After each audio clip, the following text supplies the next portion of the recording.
에스겔 18장부터 하도록 하겠습니다. 강론집은 11권 5994에 가시면 에스겔 18장, 19장에 대한 내용이 나와 있습니다. 제 표시가 17장부터 되어 있는데요. 17장부터 해도 될 것 같아요. 17장에 보시면은 그 5985에 가시면 한쪽 가로 3이니까 큰 단락이죠. 큰 단락이 시작하는데 거기에서부터 설명을 해가도록 그렇게 하겠습니다. 아시는 것처럼 이 에스겔은 흩트고 모으심을 예언하는 내용인데 흩으심에 대한 내용이 이제 세 부분으로 되어 있어요. 그 첫 번째가 7장까지 에스겔 선지자를 소명하는 내용이 7장까지 나왔고, 그 다음에 8장에서부터 16장까지 선지자를 소명하고, 그 다음에 예언한 내용이 바로 예루살렘 멸망과 관계된 거죠. 그 예루살렘 멸망의 원인을 이제 우상죄, 불신죄, 그 다음에 이제 그 거짓죄로 인해서 멸망하고 결국은 행음죄로 인해서 멸망한다는 약속을 해주시는 내용이란 말이죠. 그리고 지금 보시는 것처럼 예루살렘의 멸망을 그러면 어떤 방법으로 하실 것인지를 상세하게 알려주시는 겁니다. 방법론까지 말씀하신다라고 하면 내가 이 모든 걸 분명히 해가고 있다, 해갈 것이다라는 것을 확인해 주는 내용이라고 할 수가 있을 겁니다.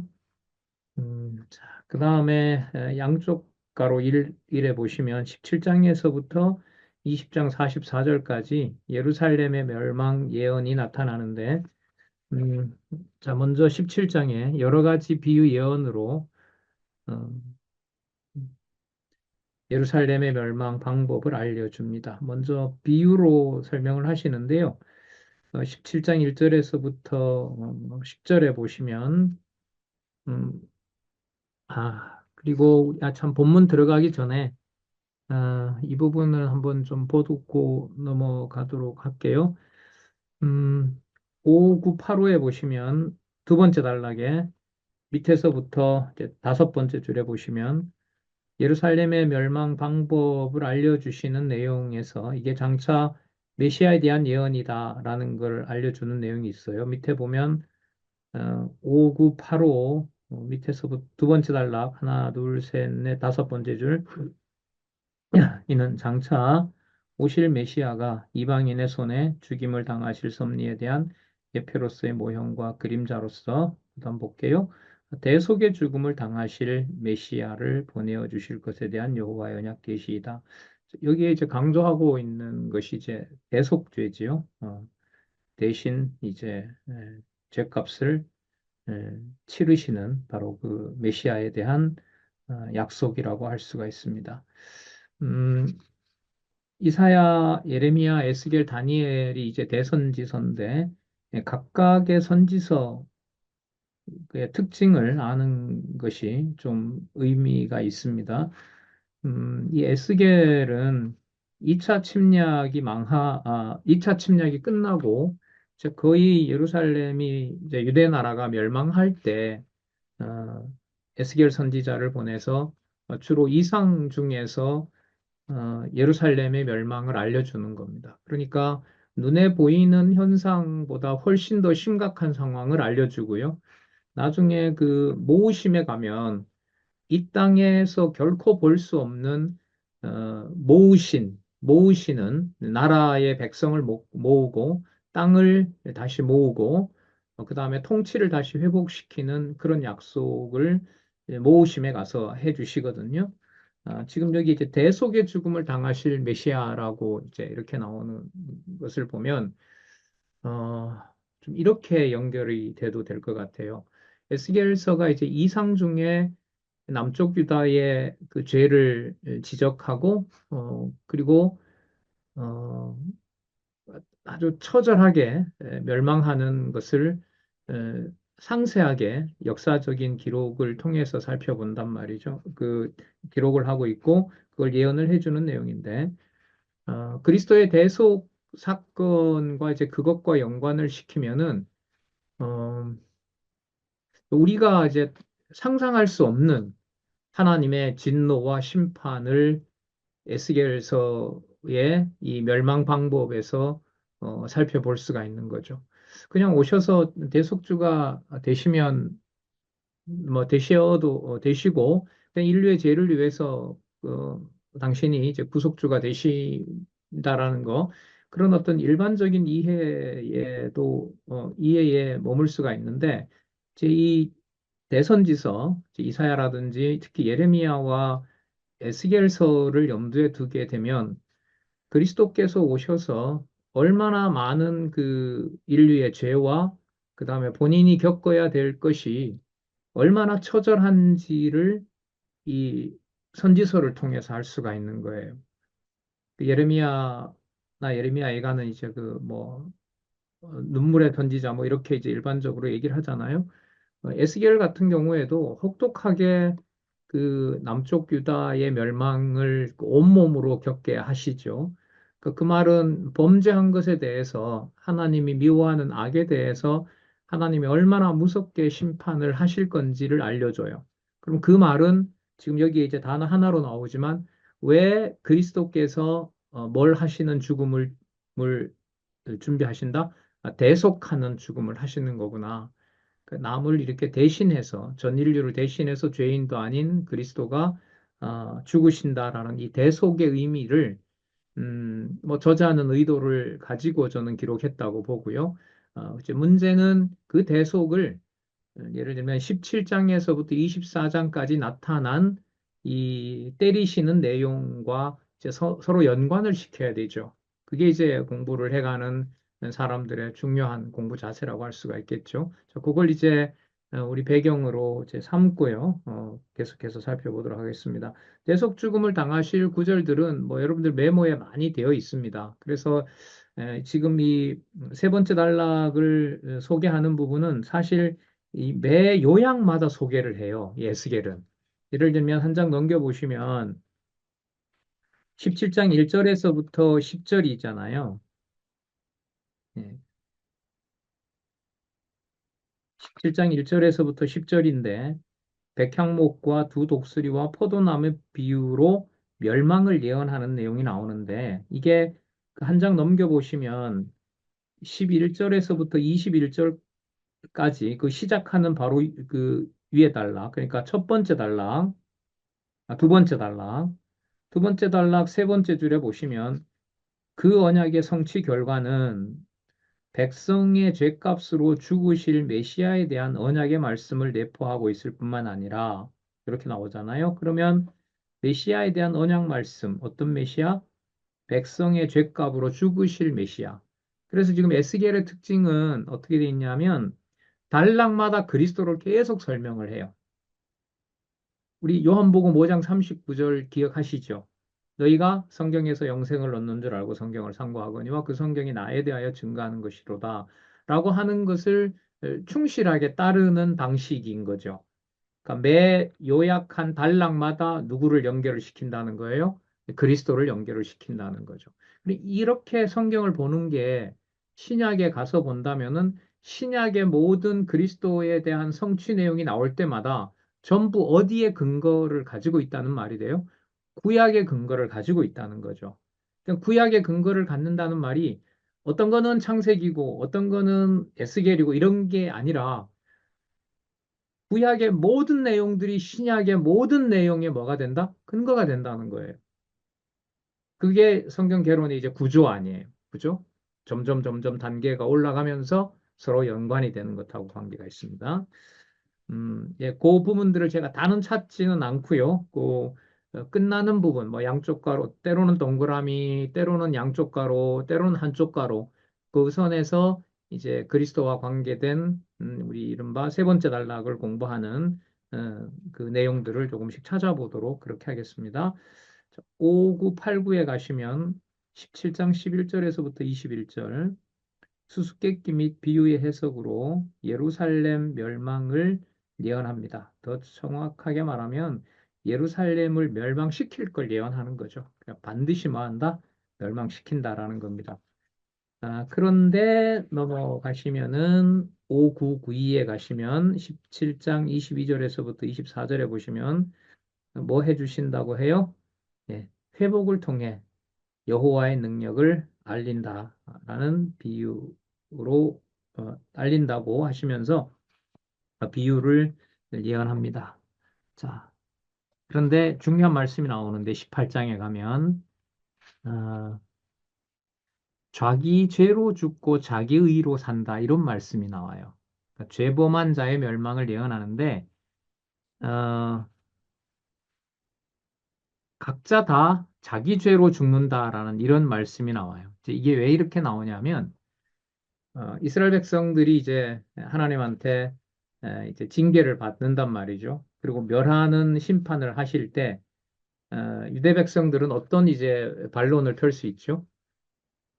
언약대로 성취하신다고 했으니까 우리를 다 죽이면 안 됩니다. 그리고 우리는 혈통으로 보면 약속을 받았던 누구의 혈통이다? 아브라함의 혈통이다. 이렇게 얘기를 해요. 자, 그럼 여기서 각자 그 죄로 죽는다라는 말은 뭐냐면 어떤 연결고리를 끊겠다는 거죠. 아브라함, 이삭, 야곱으로 이어지는 그 혈통을 끊어버리겠다는 거예요. 자, 여러분, 그걸 끊어놔야 누구도 하나님 백성 될 수 있어요. 이방인도 하나님 백성이 될 수 있는 거예요. 그리고 아브라함의 혈통으로 여호와를 부르는 것이 아니라 장차 오실 그리스도가 이사야서에는 그 매개를 누구를 시켰죠? 41장에서부터 42장에서부터 이방 왕 고레스를 시켰어요. 고레스가 삼직을 다 가지고 있었잖아요.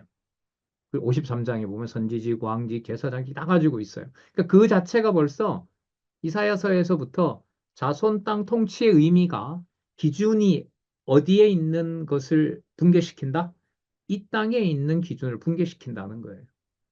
우리 뭐 기독교 가치론 우리 요즘 강의 듣고 있고 그동안 많이 읽었지만은 이 지상에 있는 어떤 도구들을 철저하게 붕괴시키면서 이 땅에 살게 되지만은 이 땅에 속하지 않은 바로 진리로 살게 하는 거죠. 예를 들면 이방인은 유대인들의 조건처럼 어떤 족보가 없어요.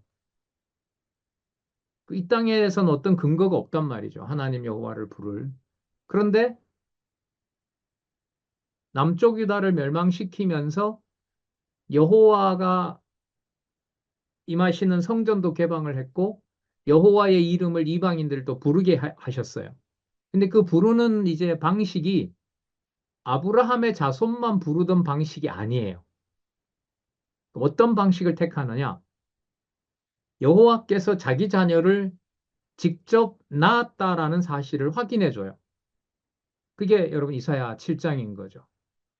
그래서 이게 좀 앞으로 연구가 깊게 되기를 저는 원하는데 물론 뭐 저도 되는 데까지 하겠습니다만은 이사야, 예레미야, 에스겔, 다니엘에서 두 구조가 모형 끝내고 모형 폐망시키고 실체 회복하는 어떤 그 연구들이 이사야에서부터 일단은 뭐 대선지서인 다니엘서 그다음 소선지서까지도 다 그 틀 속에 있기 때문에 이 신령한 그 언약으로 자손 땅 통치로 어떻게 여호와께서 이걸 전환시키는지 그 모형을 어떻게 철저하게 파멸시켜 가시면서 신령한 것으로 완성시키는지를 진짜 꼼꼼하게 선지서 연구가 좀 됐으면 좋겠어요.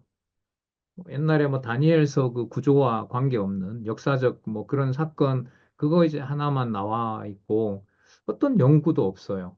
어, 사실 뭐 좀 인간적인 얘기입니다만은 어떤 단체에서 이 정도 오랜 기간 동안 이렇게 이제 만약에 똑같은 이 권위 있는 신학을 했을 때 참 이상해요. 진짜 이게 진짜 여호와께서 하시는 것 같다는 생각밖에 안 드는데 어떤 연구도 깊이 있는 연구도 어떻게 보면 좀 가시적인 물론 그 가시적인 게 다 좋은 건 아니죠. 과거에 있었지만 또 실패한 사례도 없지 않아 있어요. 그걸 진짜 여호와께서 하신다는 건데 어, 어, 앞으로 이제 소원인 거죠.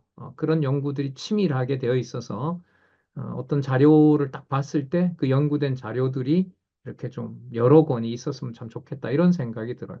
안 그러면 이래 듣고 저부터라도 나도 얘기했지만 시간이 벌써 막 서너 달이 지나가니까 기억이 안 나요. 그럼 그걸 또 찾아봐야 돼요.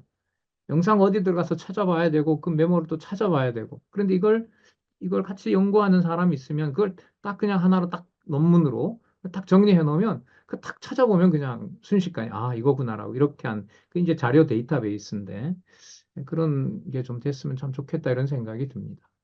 자, 쓸데없는 소리를 또 했네요. 시간도 아까운데. 다시 돌아와서 18장 1절에서부터 9절 보면 범죄한 영혼이 죽고 율법을 행한 의인은 산다고 예언을 하십니다. 자, 여기에 이제 죽고라는 말이 바로 이제 본문에 나오는데 각각 자기 죄로 죽는다는 거죠. 그 다음에 법을 행한 의인은 산다. 그럼 이때 법을 행한다는 게 아브라함의 어떤 육신의 혈통의 전통으로는 이 율법, 율례와 규례를 지켜갈 수가 없다는 거예요. 나중에 이제 희한한 말씀이 나오는데 내가 광야 생활할 때 왜 출애굽했을 때 율례와 규례를 줬느냐? 너네들을 살리려고 주는 게 아니라 그걸 못 지켜서 죽게 하려고 내가 그렇게 했다. 자, 그런데 그게 맞는 게 지금 에스겔서에서 흩어버린다라고 하는 게 율법을 제대로 지켰으면 흩어지지 않겠죠. 그럼 그 전에 법을 지키라고 준 걸까요? 결국은 멸망시키려고 준 걸까요? 멸망시키려고 준 거예요. 그러면 언약은 어떻게 되느냐? 당신의 능력으로 이제 당신이 만들어 간다는 거예요. 그 증거가 뭐냐면 아브라함의 혈통이라고 해서 무조건 내 언약 자손이 되는 게 아니라는 거예요. 그럼 어떤 방식으로 당신의 자녀가 되느냐? 내가 직접 낳겠다는 거예요. 그리고 그걸 너네들이 상상도 하지 못하는 중보자, 고레스와 같은 중보자를 세운다는 거죠. 그러니까 고레스와 같은 중보자라는 말은 그 누구의 그 다윗 왕과 같은 그런 통치자들이 아브라함 이후로 이렇게 태어나서 육적으로 확인이 되고 하는 그런 방식으로 통치자를 세운다는 게 아니라는 거죠. 그야말로 하늘에서 떨어지거나 뭐 이렇게 어느 날 탁 상상할 수 없는 방법으로 이 땅에 오신다는 거죠. 그게 바로 그리스도라고 할 수가 있겠죠. 자, 다음에 넘겨보시면 18장 10절에서부터 20절에 보면 음, 범죄의, 이때 범죄는 자기 범죄예요. 자기 범죄의 유무에 따라 그 당사자를 본문에 보면 각각 죽이고 각각 살린다라는 예언을 합니다. 그러니까 이게 우리가 언약 자손이거든요. 이 말을 못하게 한다는 거예요. 그럼 언약 자손이다는 것을 강조하지 못하게 되면 징계는 받는다고 하지만 그러면 하나님의 약속은 어떻게 됩니까? 라고 했을 때 그 대안을 하나님께서 제시를 해 주셔야 되는 거예요. 그래서 내가 어떻게 하겠다? 각자 그 사람에게 대해서 혈통에 있으면 자동으로 내 백성 되고 그렇지 않으면 이방인이 되는 그런 구도로 만들어 나가는 게 아니라는 거죠. 자, 그다음에 18장 21절에서부터 32절에 보시면 선악간의 행위를 따라 각각 자기가 범한 그 허물에 대해서 선악간의 행위에 따라 뭐함으로 심판함으로 회개하라고 증언을 합니다. 어, 그러니까 그 여러분 예레미야 31장에 중요한 말씀 나오죠. 이제는 법을 시내 산에서 돌판으로 주는 게 아니고 어디에 새긴다 그래요? 신비에 새긴다고 얘기하죠. 그 흐름이 되게 중요해요. 이사야서 7장의 처녀 잉태죠. 예레미야 31장의 새 언약은 이제 모세처럼 그 시내 산에서 가서 받는 게 아니고요. 어디에다 새겨요? 신비에 새겨요. 그럼 벌써 이 전통이 지금 에스겔서에서 말하는 육적인 방식으로 자녀가 되는 그 법을 받는다는 게 아니라는 얘기죠. 이런 연속성을 이렇게 설명할 수 있고 또 연결을 시키면은 이게 세원약하고 연관이 좀 된다고 봅니다. 자, 그 다음에 19장 1절에서부터 14절에 보면 암사자와 포도 비유로 멸망에 대한 예가를 예언합니다. 이거는 뭐냐면 이 남쪽 유다가 망하면서 바벨론으로 잡혀가지 않고 누구를 의지하려고 하죠? 애굽을 의지하잖아요. 그래서 그 애굽을 의지하지 못하도록 어 이제 그 애굽을 멸망시킨다는 내용 여러분들 다 아실 텐데 어, 제가 아까 동그라미 하나, 17장이 끝날 때 그 부분 제가 성경 구절을 찾아왔는데, 한번 지나왔는데요. 다시 한번 돌아가 볼게요. 17장 끝난 5993에 가시면, 그럼 이건 여러분들도 잘 아시는 구절일 것 같아요. 말씀만 드려도 5993에 밑에서부터, 첫 번째 단락 밑에서부터 하나, 둘, 셋, 넷, 다섯 번째 줄, 이러한 예언은 여호와의 영원한 작정 섭리에 기초한 언약의 바탕을 두고 있으며 그 언약의 성취 결과는 만왕의 왕으로 오실 메시아에 대한 언약의 말씀을 내포하고 있을 뿐만 아니라 열방을 구원하시는 하나님이 언약대로 이루시는 여호와이심을 백성으로 깨달아 알고 경외케 한다. 여기 두 가지가 있는 거죠. 메시아가 누구로 오신다? 만왕의 왕으로 온다. 그래서 우리가 좀 지나봤지만 그 만왕의 왕은 육신의 혈통을 따라서 오는 왕이다, 아니다? 아니다. 그렇게 평가하면 안 된다라는 거죠. 자, 그 다음에 여기에 보면 열방을 구원한다는 말은 어, 실체적 언약이 자손 언약이라는 게 혈통을 따라서 되는 게 아니다라는 것도 이루어 가신다는 거예요. 자, 만왕의 왕 나오는 구절 기억나시죠? 계시록 17장 14절. 그 다음에 19장 몇 절이죠? 19장 몇 절에 만왕의 왕 나오죠? 기억을 못 하네요. 참, 복습을 안 한다는 얘기지.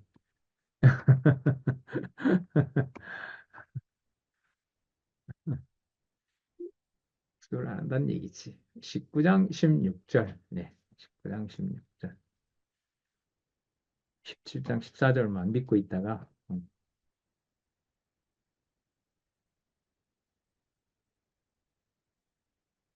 19장 16절. 예. 이렇게 신약에 있는 개념을 사용한다는 거 확인하고요. 자, 아까 19장 가볼게요. 19장에 19장 1절에서부터 14절, 이건 19장 한 장이네요. 거기에 암사자와 포도나무 비유로 멸망에 대한 예가를 예언한다. 애굽을 의지하지만 결국 바벨론에게 멸망당한다. 거기에 대속죄물 나오는 설명하는 부분이 있어요. 6005. 그러니까 동그라미 이겠죠? 18장, 19장에 한번 볼게요. 두 번째 단락 밑에서부터 여섯 번째 줄. 이러한 증언과 예언은 여호와의 영원한 작정 섭리에 기초한 언약의 바탕을 두고 있으며 그 언약의 성취 결과는 자 여기는 또 나오네요. 무슨 제물? 대속 제물. 자 그럼 에스겔서의 흩으심에 대한 내용에서 지금 이 저자는 어디에다 초점을 맞춰요? 대속 제물 된다는 거죠. 그러니까 대속 제물 된다는 것은 이스라엘 백성이 자기 죄를 감당을 제대로 견뎌낼 수 있다 없다? 없다. 왜 그러냐면 에스겔서 여러분들 아실 텐데요. 눈에 보이지 않는 죄를 하나님이 막 만들어요. 그 유대 백성들이 별로 없거든요. 그런데 벽에다가 구멍을 뚫어서 그 예루살렘 성전 안을 보라는 거예요. 그 사람들 별로 없거든요. 2차 침략이 끝났기 때문에. 근데 사람들이 우글우글해요. 진짜. 근데 전부 뭐 하고 있냐면 우상신을 섬기고 있어요. 그러니까 이렇게 따질 수 있는 거죠. 어디 누가 범죄합니까, 여호와요? 하나님 누가 범죄합니까? 아니, 네가 보는 그게 진짜야. 이렇게 되는 거예요. 그러니까 이건 멸망을 안 하면 안 되는 이유를 얘기를 해요. 그럼 이 말은 자기가 스스로 회개하고 돌아올 수 있다. 결코 없다. 결코 없다. 그러면 무슨 재물의 성격의 의미가 강해지죠? 대속 재물이라는 의미가 강해지는 거예요. 우리 히브리서 공부했잖아요. 거기에 그리스도와 같이 영문 밖에 나가서 아버지를 경외함을 배워 나간다라고 하는 게 바로 그리스도가 당하신 그 십자가를 즐거움으로 받아들이도록 하는 것이 다른 지체에게 무슨 역할을 해줄까요? 그리스도처럼은 아니지만 그의 짐을 가볍게 해주는 대속의 역할을 해주는 거죠. 대속 제물이라는 게 단지 그리스도에게 맞춰지는 것이 아니라 신약 교회를 세워서 최후 승리를 할 때까지 바로 대속 제물 방식의 에, 어떻게 보면 뭐 진노, 그다음에 시련 이런 것들이 반드시 따른다고 할 수가 있겠죠. 예. 자, 대속 제물로 죽으실 메시아에 대한 거 우리 한 서너 군데만 볼까요? 잘 아시는 마태복음 20장 28절요. 마태복음 20장 28절. 인자가 온 것은 섬김을 받으려 함이 아니라 도리어 섬기려 하고 자기 목숨을 많은 사람의 무엇으로 주려 함이니라? 예, 대속 제물로 주려 함이라. 대속 제물로. 그 다음에 음, 히브리서 9장 26절. 히브리서 9장 26절. 그리하면 그가 세상을 창조할 때부터 자주 고난을 받았어야 할 것이로되 이제 자기를 단번에 제사로 드려 죄를 없게 하시려고 세상 끝에 나타나셨느니라. 대속주로 오신 거 연관해서 한번 찾아봤습니다. 한 군데 더 볼게요. 요한일서 4장 10절. 요한일서 4장 10절. 제가 읽어볼게요. 사랑은 여기 있으니 우리가 하나님을 사랑한 것이 아니요 오직 하나님이 우리를 사랑하사 우리 죄를 위하여 화목제로 그 아들을 보내셨음이니라. 예. 다음 20장으로 갈게요. 6006에 보시면 과거 회고와 언약을 예언하는데 아, 과거의 언약을 기억하는 게 아, 참 놀라운 말씀인데 과거의 언약을 지키라고 준 게 아니라 뭐 할 수 없도록 지킬 수 없도록 내가 그렇게 해놨다 이렇게 얘기를 하세요. 이게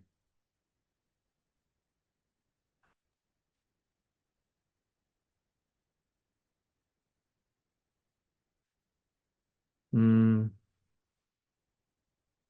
그래서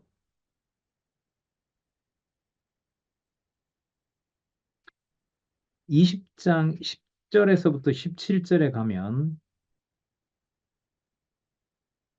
광야에서 범죄했으나 아주 멸하지 않았던 게 너희들이 선해서 그런 것이 아니라 20장 14절을 한번 보시면은 20장 14절을 보시면 내가 뭘 위하여 내 이름을 위하여 달리 행하였나니 내가 그들을 인도하여 내는 것을 목도한 열국 앞에서 내 이름을 더럽히지 아니하려 하였음이로라. 그러니까 누구는 여호와의 이름을 더럽히게 되고요. 이른바 언약 자손은 여호와의 이름을 더럽히게 되는데 근데 이 이름을 누가 보호한다는 거예요? 여호와가 보호한다는 거죠. 그래서 제가 자주 그 십계명에 준수를 하도록 하는 법의 보호자는 누구냐면 하나님이십니다. 그 말을 가끔 하는 거예요. 자, 이런 사실에 근거해서. 그 다음에 20장 18절에서부터 26절에 보면 전에 광야에서 이스라엘 자손에게 세운 언약을 증거합니다. 아, 여러분 여기 오늘 처음에 얘기했던 말씀 여기서 나옵니다. 이거는 신의 산 언약, 모형적인 언약을 지키려고 준 게 아니라 지킬 수 없게 하고 모형적인 백성 땅 통치를 끝장을 내려고 줬다는 신비한 신비를 풀어줍니다. 비밀을 풀어주세요. 이거 엄청난 거거든요, 이거. 뭐냐 하면 이 지상에 있지만 이 지상에 있는 어떤 것으로도 하나님 여호와를 알 수 있는 최소한의 가능성도 있다, 없다? 없다. 그러니까 유대인들에게 하나님을 섬길 수 있는 것처럼 보였던 법이 사실상 절대로 누구를 섬길 수가 없다? 여호와를 섬길 수가 없다는 걸 보여주기 위해서 그렇게 했다는 거예요. 몇 절이냐면 20장 25절, 26절을 한번 읽어보겠습니다. 같이 한번 읽어볼게요. 아, 이게 진짜 음, 자, 볼게요. 같이 읽어볼게요. 20장 25절, 26절 시작. 또 내가 그들에게 선치 못한 율례와 능히 살게 하지 못할 규례를 주었고 그들이 장자를 다 화제로 드리는 그 예물로 내가 그들을 더럽혔음은 그들로 뭐하여 멸망케 하여 나를 여호와인 줄 알게 하려 함이니라. 충격이죠. 그러면 선지서 구조 있잖아요. 모형, 패망, 실체, 이제 시작. 실체로 회복하는 이 구조에서 유대인들이 모세를 통해서 시내산에서 받았던 방식으로는 여호와께서 자손 땅 통치를 이룰 생각이 이제는 없다. 없다. 그래서 여러분 말라기 가면 뭐까지 다 닫아버려요? 뭐까지? 여호와의 이름이 들어있는 곳까지 못 오게 하잖아요. 다 성전 닫아버리라고 얘기를 하잖아요. 아, 그러면 자손 땅 통치를 어떻게 이루시려고 저러시나? 라는 건데 이게 이제 싸매심에서 그 다음에 어, 예레미야가 뭐죠? 심으심에서 에스겔이 모으심에서 다니엘이 세우심에서 그리고 12소선지서는 회복을 통해서 이렇게 하신다는 거예요. 그래서 요 구절 있죠?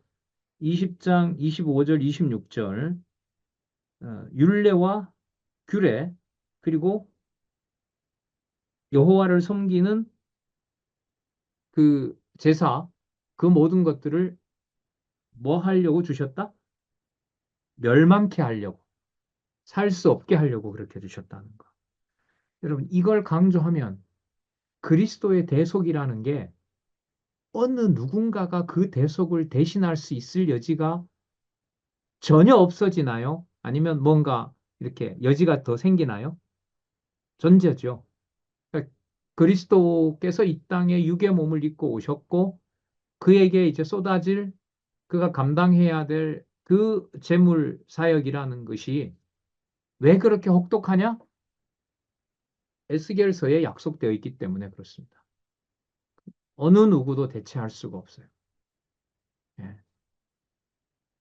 그리고 그 대속은 어, 장차 그리스도가 심판하러 이 땅에 오실 때 지상에 있는 교회에도 어떤 처음 하늘과 땅에 속한 재료는 그 에덴 동산이 회복된 천년왕국도 포함해서 어떤 이 땅에 속한 재료를 가지고는 여호와가 원하는 선을 만들 수 없게 만들어요.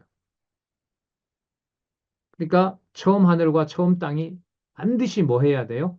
사라져야 돼요. 그 에스겔서가 뭘 보여주냐 하면 그렇게 세상에 어떤 것도 용납을 하지 않았는데 40장에 보면 이미 망해버린 12지파도 어디에 있어요? 하늘에 있는 그 계시록에 나오잖아요. 12지파가 나오는 것처럼. 그러니까 신령한 나라와 통치를 여호와께서 예시야를 통하여 어디에서 하고 있다? 하늘에서 하고 계시다라는 사실을 에스겔서가 보여줘요. 너무너무 신비롭죠. 그래서 저는 이사야 다음에 왜 예레미야, 예레미야 다음에 왜 에스겔, 에스겔서 다음에 왜 다니엘. 그게 시간 순서는 엄밀히 말하면 아니거든요. 그리고 소선지서 12권은 그것도 시간 순서를 엄밀하게 말하면 아니에요. 그리고 대선지사하고도 시간이 막 겹치고요.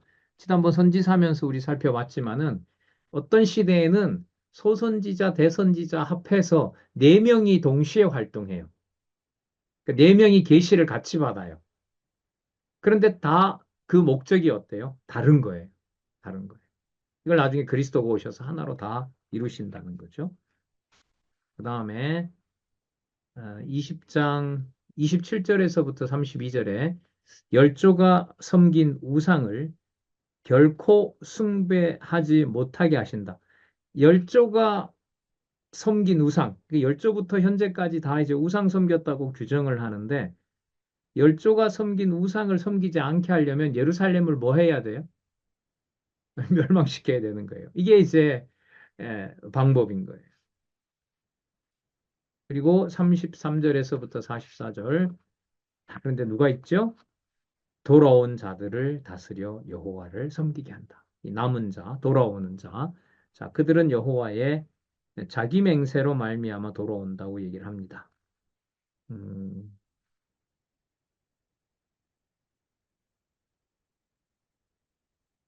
여호와께서 당신의 맹세로 돌아오게 하시겠다는 말씀이 바로 이 본문에 나와 있습니다. 33절에 그렇게 나와요. 보시면 나 주 여호와가 말하노라. 내가 나의 살아있음을 두고 맹세하노니 내가 능한 손 편팔로 분노를 쏟아 너희를 단정코 뭐 할 것이라? 다스릴지라. 그러니까 통치자가 누가 된다? 내가 된다. 이 말씀을 해주시는 거예요. 자, 그다음 그래서 과거 회고와 언약 예언했던 내용에 그 동그라미 3이죠. 거기에 신약 근거 한번 볼게요. 6019에 가시면 첫 번째 단락 그 한 줄 말고요. 한 줄 포함해서 첫 번째 단락에 보면 이 언약의 성취 결과는 죽음에서 부활하실 메시아에 대한 언약의 말씀을 내포하고 있다. 아까 보시면 남쪽 유다에 남아 있는 게 있다는 거예요, 없다는 거예요? 없다는 거죠. 없는데 누구 맹세로 누가 만들어내죠? 여호와께서 자기 맹세로 자기 백성을 만들어내요. 그러면 그리스도께서 어느 정도로 죽으셔야 여호와께서 하신다라는 것을 이룰 수가 있을까요? 다시 아까 모형적인 언약을 받은 남쪽 유다 같은 경우에 어떤 것도 이 땅에서 여호와가 보실 때 의로운 게 있다 없다? 없다. 어느 정도로 이 땅에서 버린다? 여호와의 이름이 손상이 갈 정도로.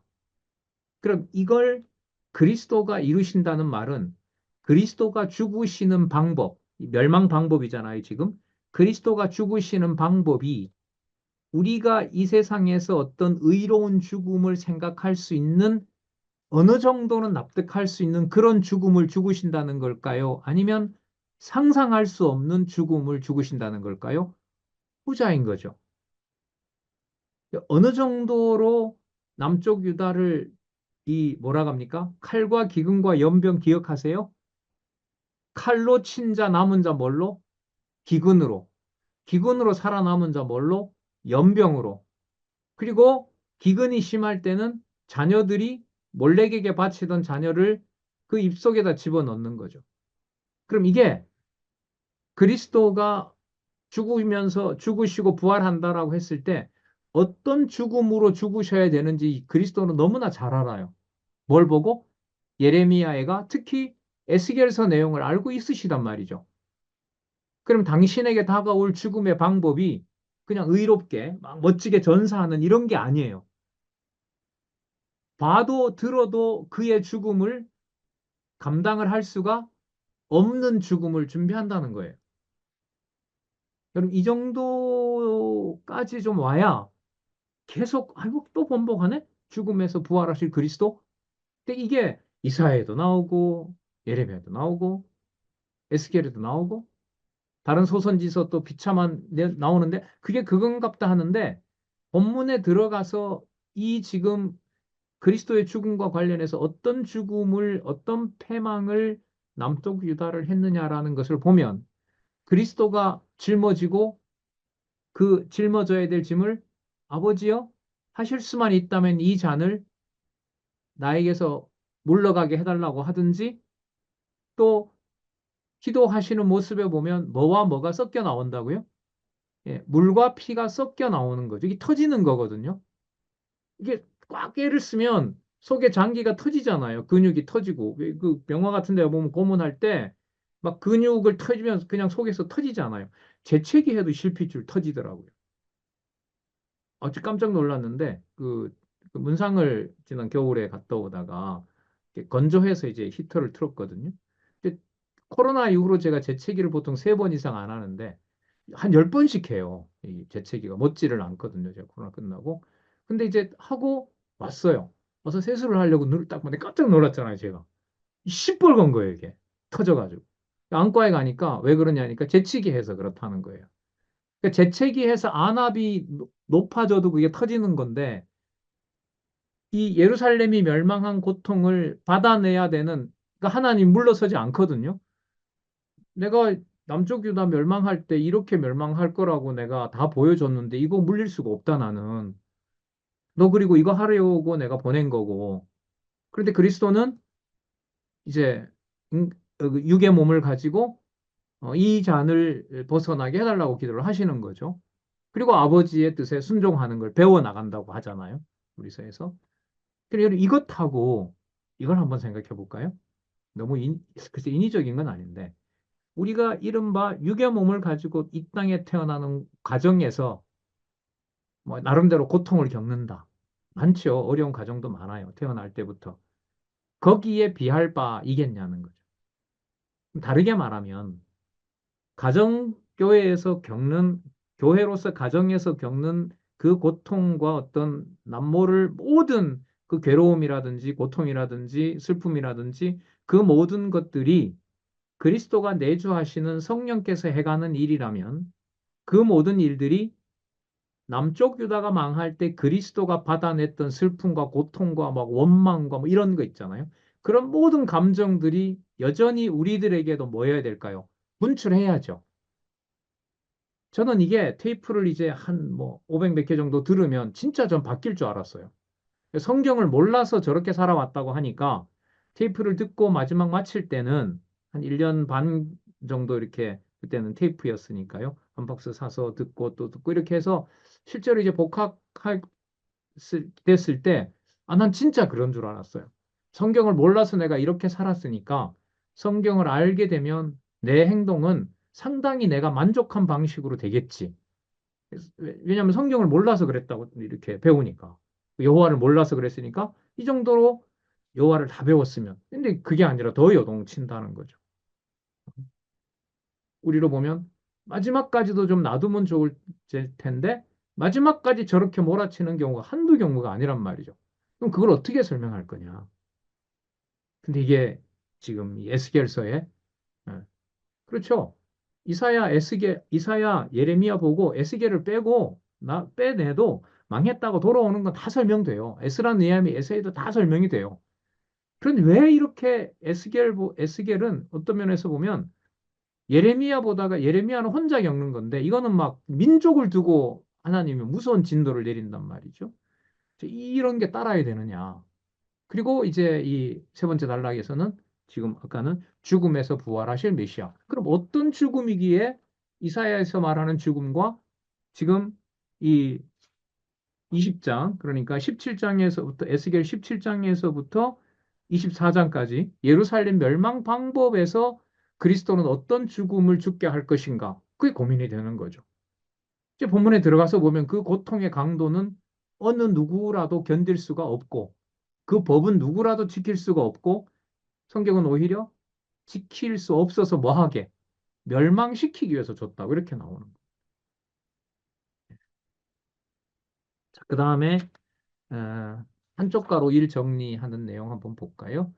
6020에 가시면 에스겔 17장에서부터 20장 44절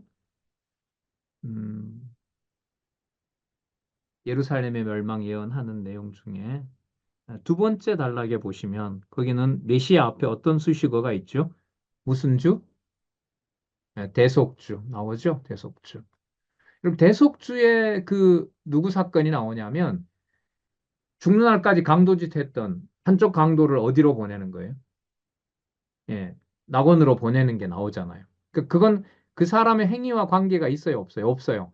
그 사람의 행위와는 관계가 없는데요. 여기서 이제 알아야 될 게, 기억해야 될 게, 에스겔서와 관련해서 강도라도 보낼 것 같으면 강도 한 사람이 저질렀던 그 범죄를 그리스도가 뭐 할 수 있어야 돼요? 완벽하게 다 갚아줄 수 있어야 돼요. 그러니까 전체 인류를 대속할 수 있는 바로 속죄를 그리스도가 하셔야 된단 말이죠. 그래서 이런 점에서 아까 보면 대속주이신 메시아라고 했을 때 이 내용과 관련해서 누가복음의 아들 사역, 그다음에 나라 사역, 마지막에 대속주 사역, 거기에 강도를 낙원으로 보내는 엄청난 사건. 바로. 그러니까 그걸 누구만 하실 수 있느냐? 그리스도만 하실 수 있다는 거죠. 그리스도만 하실 수 있는 건데 그러므로 누구든 그 대속을 대신할 수 없고 이 땅에 세워놨던 성전이고 제사장이고 왕들이고 선지자고 하나도 마음에 안 들어요. 왜? 그들에게 줬던 법과 율례라는 게 지키도록 준 것이 아니라 뭐 하도록 준 거다? 지킬 수 없도록 그 추악함을 드러내기 위해서 그 법을 줬다는 거예요. 여러분, 이렇게 생각을 하고 그리스도의 대속을 생각하는 것하고 선지서에 나타난 이 역사적 사건, 이 절차들을 모르고 그냥 우리를 죄에서 대신해 주신 그리스도에게 감사한다. 이거는 좀 너무나 공허하다고 생각이 들어요. 예. 이렇게 해서 우리 양쪽 가로 1번 예루살렘의 멸망 예언까지 17장에서부터 20장 44절까지 살펴봤고요. 그 다음에 멸망의 구체적인 방법들 한번 보도록 하겠습니다.